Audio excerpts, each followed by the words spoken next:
Morning आता सांगितलं सरांनी मिसेसला मॅगरेजचा त्रास होता भरपूर.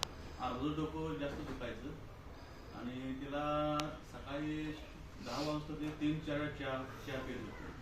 मग ती म्हटली का मी काय घेणार नाही, मला चहा प्यायचं आहे. नाही म्हटलं घे, म्हटलं चहा पण पी म्हटलं सांगितलं.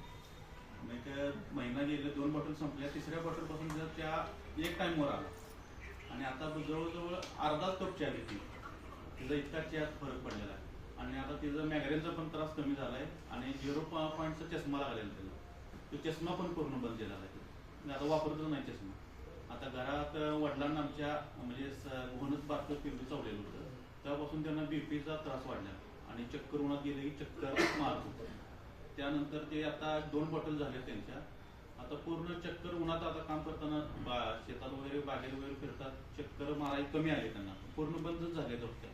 आणि बीपीचा त्रास पण कमी झाला.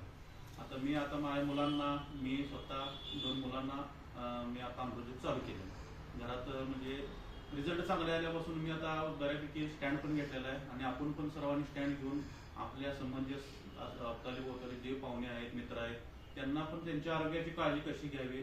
4 पैसे जाय नाहीत का, आपण वेळ पण द्यायला लागतो आणि 4 पैसे मिळणार. यात स्वार्थ पण आहे, परमार्थ पण आहे. त्यानुसार आपण काम कसं केलं पाहिजे ते केलं, आपल्या पद्धतीनं पण केलं तर पाहिजे. सिस्टीम आपल्या कंपनी सिस्टीमनं पण केलं पाहिजे.